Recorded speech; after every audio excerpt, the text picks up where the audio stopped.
It's interesting to note that everything that we discussed is not particularly explicit to real-valued outcomes and real-valued predictors. So take as a possible example that y looks something like this. Y looks like a function over, let's say, time from time 0 to 1, and x also looks like a function over time from, say, 0 to 1.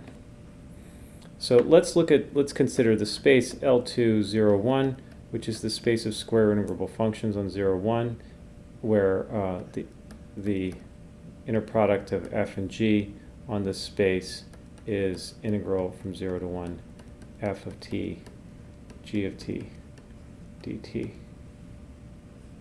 So what we want to do, consider regression to the origin. We want to explain y with a scalar multiple times this function x.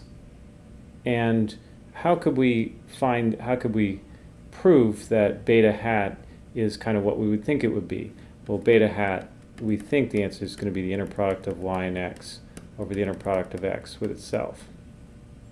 So we can just do the same thing we did before, y minus beta hat x plus beta hat x minus beta x quantity squared, and we can expand that out just using the standard products of squares and get y minus beta hat x squared plus inner product of y minus beta hat x and beta hat x minus beta of x plus, and twice that, and then plus inner product beta hat x minus beta of x quantity squared.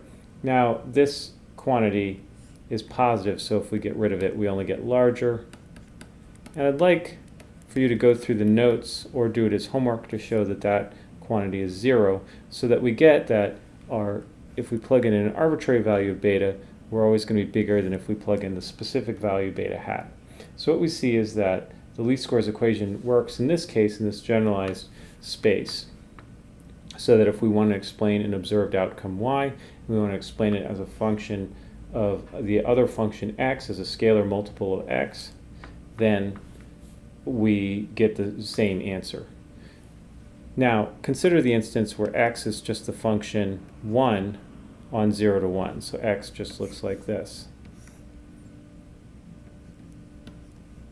which is, of course, has a finite integral on that range. Then the beta hat works out to be the inner product of y and x over the inner product of x itself. The denominator is just 1. The numerator is integral y of t times 1, which I'm going to omit, dt over 0 to 1. So we could just call that function y bar the average of the function over the range 0 over the domain 0 to 1.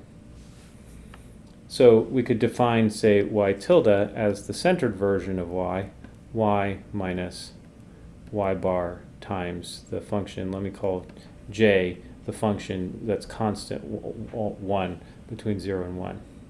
Now let's consider linear regression, and let's let x tilde be x minus x bar times j, the centered versions.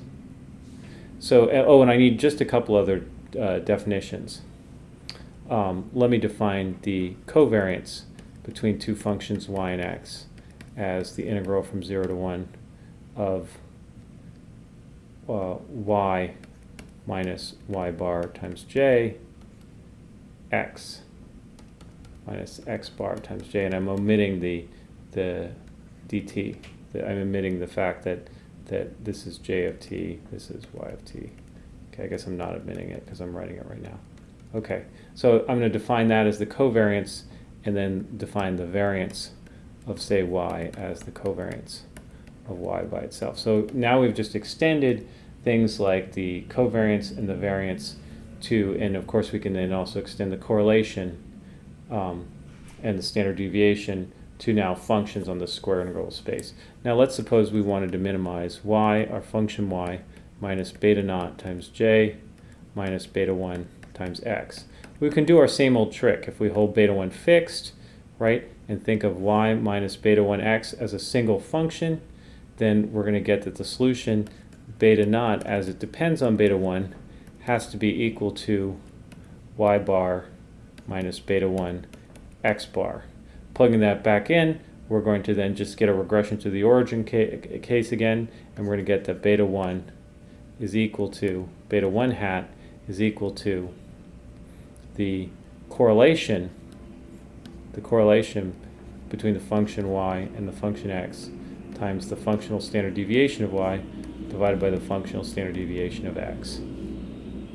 In addition, then we're going to get the beta naught hat, plugging back into it is y bar minus beta 1 hat x bar. So more than anything, what I wanted to show is that we can extend our equations that we've written out for linear regression, and the same thing is true for multivariable regression.